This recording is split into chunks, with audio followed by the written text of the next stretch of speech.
Nós vamos conversar sobre um assunto que de repente você do outro lado, mas eu não conheço muito bem. Eu também vou dizer para você, economia é um problema, é só a economia doméstica, essa é mais fácil, né? Agora a economia de um país, do estado, do município. Mas nós convidamos para falar conosco Paulo Ponzini, ele que é o presidente do Sindicato dos Economistas de Mato Grosso do Sul, economista. Paulo, a piora nas estimativas aí para a economia brasileira, previsão para a inflação deste ano que passou de 9,15 para 9,23, piora também na previsão para o crescimento do produto interno bruto, que é o PIB. Os analistas eles estimam que a economia ela sofre uma contração de 1,76%, a alta do dólar e dos preços como telefonia, água, energia, combustíveis, que pressionam os preços em 2015. Com tudo isso, taxa Selic, com tudo isso, o que nós podemos esperar para este ano no nosso país, o Brasil? Bom dia, um prazer recebê-lo aqui no programa Tribuna Livre. Bom dia, Marquinho, bom dia, equipe aqui da capital, bom dia para os seus ouvintes. Eu vou começar discordando de você, dizendo que a economia doméstica é mais fácil. Não é. Até porque a gente não pode interferir exatamente nesses números da nação, do país, né? E a gente é obrigado a conviver com isso e se virar, né, em casa para ver como é que a gente vai. O salário encurtando, os impostos aumentando, a situação do país não está muito boa, né? Então a gente tem que dar um jeito para sobreviver, ou melhor, para viver até. Bom, os números realmente não são bons, tá? Uhum. Agora, o que eu procuro falar, deixar uma mensagem sempre de otimismo, é dizer que o ano tem 365 dias. Existem 365, no mínimo, oportunidades. Cada dia você tem uma oportunidade. Se você conseguir identificar isso e trazer para você, melhor. Bom, o que, na minha opinião, quer dizer, o país começou a piorar no momento que a economia foi atrelada à campanha eleitoral. Ela começou a trabalhar os números, tudo, para ter indicadores positivos para poder se reeleger. Uhum. Isso aí foi muito ruim para o país. Agora, nesse momento, quer dizer, a crise complicou mais ainda, porque a economia não é uma ciência exata. Tá? A gente brinca, a gente tem que ter uma bola de cristal, né? E eu não trouxe a minha hoje aqui. Mas no momento que juntou isso com a política, mesclou isso, quer dizer, o Congresso, o ministro Levi tentou trazer uma proposta de ajuste, tá? Que ao menos conseguiu dar uma seguradinha nessa piora, tá? Mas não conseguiu melhorar nada. Só que ele não conseguiu concretizar toda a ideia, tá? Para que pudesse ter uma melhoria no país, ou ao menos se manter, tá? E por quê? Porque o Congresso hoje é muito pouco confiável nisso aí. Os acordos que foram feitos não foram cumpridos. Então todas essas agências, né, que estão avaliando o país estão destacando isso. O maior problema tem sido esse. Agora, você acredita que nós teremos aí, ainda neste ano de 2015, ajustes que possam melhorar e colocar novamente o Brasil nos trilhos, já que aí nós podemos ver que a indústria, né, com o problema do país, as indústrias param de crescer, e falando em Mato Grosso do Sul, as indústrias também param de chegar aqui no nosso estado. Você acredita que neste ano de 2015 nós poderemos ainda ter crescimento? Não. O que as projeções, Marcos, é que não haverá esse crescimento, tá? Ao contrário, né, como você destacou, o PIB está caindo, está em 1,76, né, negativo, está se falando em 2, uhum. Tá? A perspectiva para 2016, eu estou falando isso de projeções feitas, claro, né, por diversas instituições. Não vai crescer nada, não vai acontecer nada, e a gente tem que torcer ao menos, se não cair mais ainda, é bom, tá? E fala-se que em 2017 deve ter um pequeno crescimento, 0,25, 0,50, tá? Na minha opinião, em função eu sou conselheiro do Conselho Federal de Economia, e a cada reunião nós fazemos uma reunião sobre conjuntura, tá? Nós estamos vendo só a perspectiva para 2018. Ponzini, você, tecnicamente analisando, você acha que do ponto de vista moral, do ponto de vista político e do ponto de vista de capacidade de gestão, você acha que a presidente Dilma é capaz de tirar o Brasil dessa crise? Eu acho que não, tá? Eu acho que ela já delegou a gestão do país, né? A gente brinca que é um impeachment branco, né? Quando ela chamou para sua equipe, tipo o ministro Levi, o Nelson, todo mundo, para tentar ajudá-la nisso aí. Só que o que precisava, que seria fundamental, era exatamente esse pacto pelo país do Congresso nosso, tá? E isso aí, infelizmente, não ocorreu, né? Então isso aí atrapalhou muito, tá? Existia uma perspectiva, ela viu que o que ela tinha proposto, né, de política econômica, o país não estava dando resultado, tá? Enquanto o mundo todo estava bem, o país estava caminhando também. No momento que começaram a surgir alguns problemas, tá? Aqui nós ficamos bem frágil.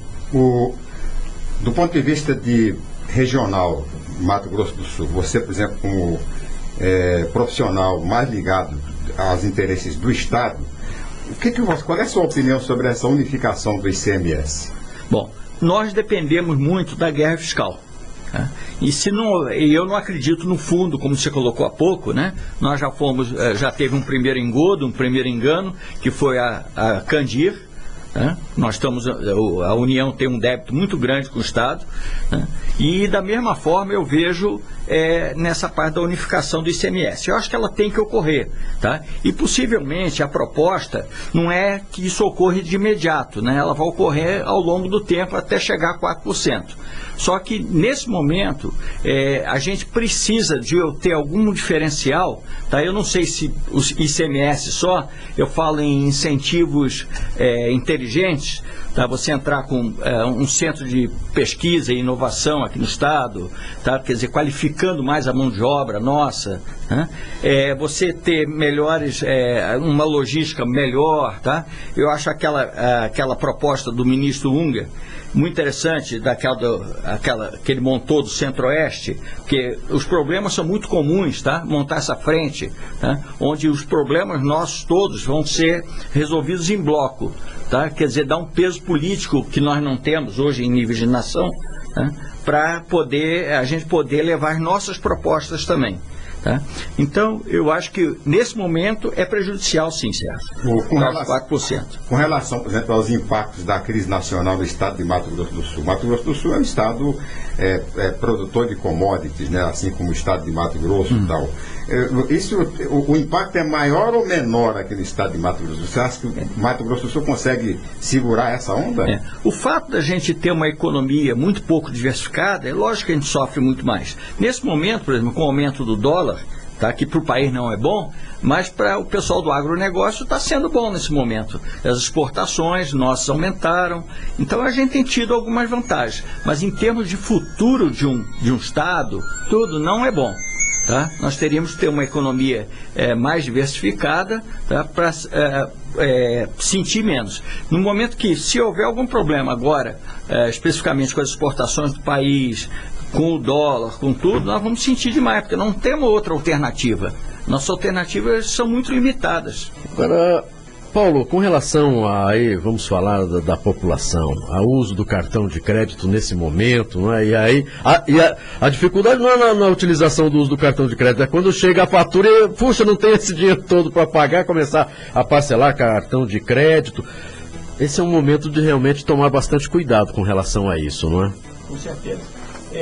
E não é esse o momento, não é só agora é o momento, né? Sempre foi o momento, esse que sempre foi abusivo, né? O que é cobrado de juros em cima disso aí.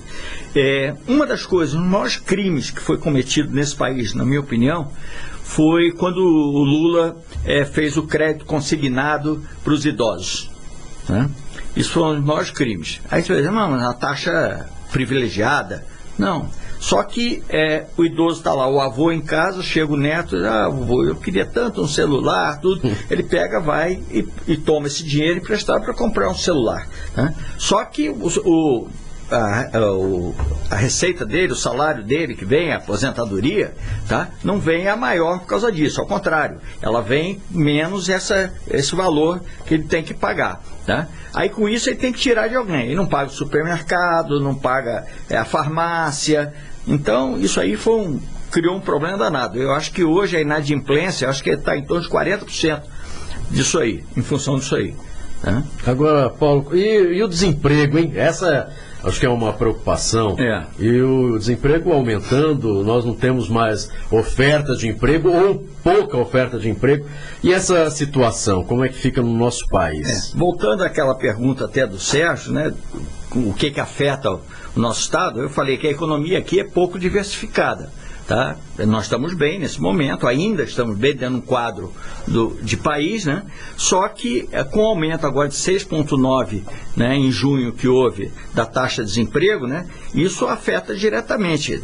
Um Estado que tem uma economia diversificada, de alguma forma existe uma oferta de emprego. Tudo bem, com salário bem menor, eles desempregam e admitem com salário menor. Aqui você não, como a economia é pouco diversificada, você não tem tanta oferta de emprego. Você tem determinados segmentos, como a parte ainda de agronegócio, a parte de serviços ainda está ofertando, tá, o comércio menos, porque está caindo bastante a venda, em torno de 6%, né? E agora estão vindo pessoas novas para o mercado. Aquela garotada de 18 a 24 anos, tá, estavam mais ou menos acomodados, estudando, tudo, agora vieram para o mercado. Tá? Então, isso aí eu estava vendo, aumentou de 12,3 para 17,1 em junho, tá, o desemprego da garotada também. Tá? Então, quer dizer, bastante. O número de desempregados no país hoje é em torno de 1,7 milhões, né? Está com 44,9%. E com relação à alimentação? Qual é? Hoje nós pagamos aí no quilo do tomate quase o quilo de carne de segunda, né? E claro, aí é uma preocupação, porque você mesmo disse, olha, o salário continua o mesmo valor, e a alimentação vem subindo. E nós precisamos também lembrar, claro que agora melhorou, mas quando sobe o diesel, aí também sobe o transporte, consequentemente a alimentação. De que maneira a população ela pode se precaver ou tentar, né, administrar o que se gasta no supermercado com aquilo que se ganha? Eu acho que eles têm que pesquisar hoje. Voltamos àquela fase, tem que pesquisar preço, né? Ver qual é o produto que a sazonalidade dele, qual é aquele da safra, tentar ir substituindo. Mas, por exemplo, outro dia, domingo, eu fui numa peixaria, tá? E conversei com o pessoal da peixaria, caiu 40% as vendas da peixaria. 40%. Tá? A gente está ouvindo falar cair 6%, 4%, 40% a venda de uma peixaria caiu. Tá? Então, as pessoas estão começando a sentir, o custo de vida ele aumentou bastante, a renda do brasileiro caiu bastante.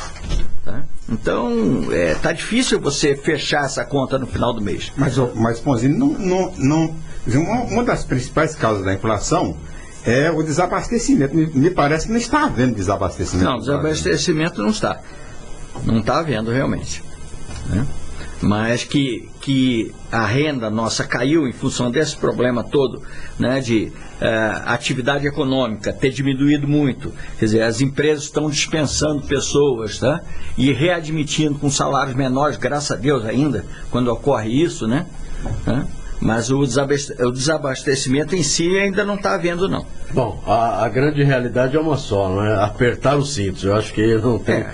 Inclusive, isso com os empresários, na economia doméstica, a população aí tomar bastante cuidado, porque as perspectivas para este ano não são boas. 2016 você mesmo coloca que também não deve melhorar. E aí nós podemos só esperar um país melhor a partir de 2018, é isso mesmo? Na minha opinião. Então, está se falando em 2017.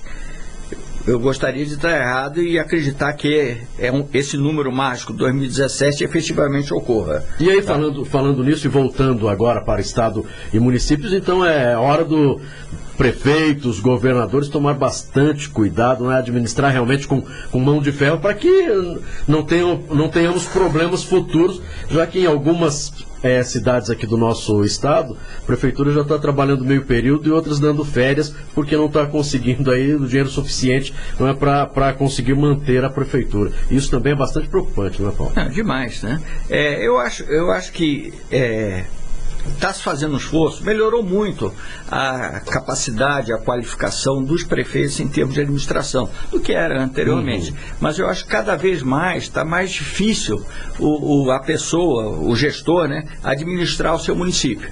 Tá? Os fundos de participação dos municípios diminuíram muito, o nosso Estado, em termos de fundo de participação do Estado, é o penúltimo em ordem, né, de recebimento de recursos de Brasília. Então, mas só quando o administrador assume, ele sabe que vai encontrar isso. Quer dizer, ele deveria se preparar para isso. E a palavra é planejamento. Né? Ele tem que planejar. A gente vê municípios inchados aqui em folha, municípios que não tem 8 mil habitantes, com 600, 700 funcionários. Ele acha que é uma parte social que ele faz. Entendeu? Fazendo você é economista, a sua área é importantíssima, né, em termos de planejamento. Como é que você, do ponto de vista do economista, né, da tua empresa, das empresas que trabalham com, como é que está hoje o desenvolvimento, o interesse, né, de novas empresas a vir para Mato Grosso do Sul? Está reduzindo, está do mesmo tamanho? Como é que está esse perfil? Por incrível que pareça, esse ano, ao menos na minha empresa, está melhor do que o ano passado. Bem melhor, eu diria, tá? Por quê? Apesar de toda a cautela, os empresários estão fazendo seus planos de negócio, seus estudos de viabilidade, e chega em determinado momento que ele tem que tomar uma decisão, não dá mais para esperar. E o Mato Grosso do Sul ainda é um dos estados que oferece as melhores condições para essas empresas que queiram vir para cá, e as locais, que eu acho que é fundamental. Acho que o segredo nosso está no empreendedorismo local. É estimular essas empresas, mostrar quais são as vantagens, as possibilidades, né, para que eles ampliem, se modernizem. Né? Pausini, não sei se é fácil responder essa pergunta de um ouvinte. Poderia me dar uma ideia qual o melhor investimento hoje aqui em Campo Grande para uma pessoa que vem de fora? É possível falar qual? É muito difícil, tá? Ontem eu estava conversando com um empresário e eles identificaram uma oportunidade aqui na área de comércio. Tá? Eles verificaram que existia a possibilidade para essa atividade e eles estão implantando. Eu acho que a pergunta dela é muito boa no sentido da necessidade dela fazer isso, tá? Fazer uma pesquisa, planejar, tá? Porque eu falo da cautela. Se você quer montar um negócio, faz um plano de negócio primeiro, porque isso te estimula a pensar, a verificar seus concorrentes, tudo. O grande erro nosso é querer, não, eu acho que isso dá certo. Aí vai. Aí, coitada, às vezes ele recebeu uma aposentadoria ou terminou a vida dele dentro de uma determinada empresa, recebeu do fundo de garantia, recebeu tudo, aí disseram para ele, não, o fulano, monta um cafezinho que é um bom negócio. Ele monta sem estudar mercado, se existe demanda ou não. Então eu acho que ela está na linha certa. Agora é difícil dizer para ela exatamente qual é a atividade, porque eu não sei qual é o capital dela, não sei qual é a experiência dela. Isso tudo tem que ser levado em consideração. O local onde ela pretende montar isso, se é o melhor lugar ou não. Paulo Pausini, muito obrigado pela sua participação aqui no programa Tribuna Livre da FM Capital, tirando algumas dúvidas e falando a respeito da situação hoje do nosso país. Muito obrigado. Eu que agradeço.